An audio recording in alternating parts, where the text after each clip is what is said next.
کہ بعض معنی فلیٹ میں غلط درج کیے ہیں. مجھے شک ہے کہ اردو کا کوئی عام طالب علم پرولیفک جیسے لفظ کے معنی جانتا ہوگا.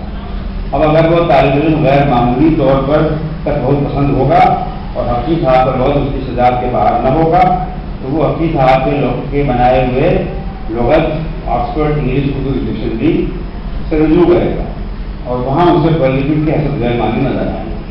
بہت سی اولاد ضروریات پیدا کرنے والا یا بہت سا مال تیار کر لینے والا، بادرو یعنی آپ کے بعد لگایا جائے تو فراوانی سے پیدا کرنے والا، بادرو کی نجیوں کے بعد اگر آئے تو اس کے معنی واقف کثیر فراوان.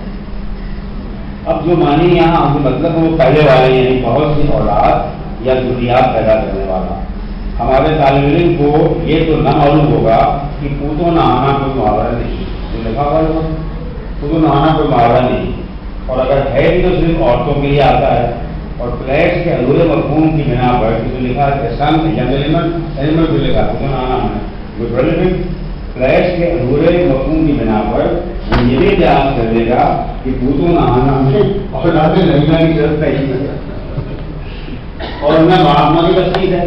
وہ سمجھے گا کہ بہت سے اولاد پیدا کرنے والے ایسے کو پوتوں نہانا والا کہتے ہیں کہ جملہ بنائے گا ہمارے والد صاحب کو خود پوتوں نہانا ہم لوگ 10 مہینے اور 5 بھائی ہیں. استاد صاحب اگر شاگرد سے زیادہ صلاحیت ہوں گے جیسے ہمارے شریف رضا صاحب ہیں تو اس جملے پر حضرت نصیحت کھینچ کر صفر نمبر سمجھ دیں گے. اس سے زیادہ رہے گا تو لوگوں پہ لکھا ہو صفر نمبر سمجھ دیں گے. شاگرد بیچارہ سب پیتا رہ جائے گا. اور اگر استاد بھی یہ کھانا تمام آفتابت کے نصاب ہوئے تو بحث کی صنعت کی بنیاد پر شاگرد کے جملے پر سوال نہ دیں.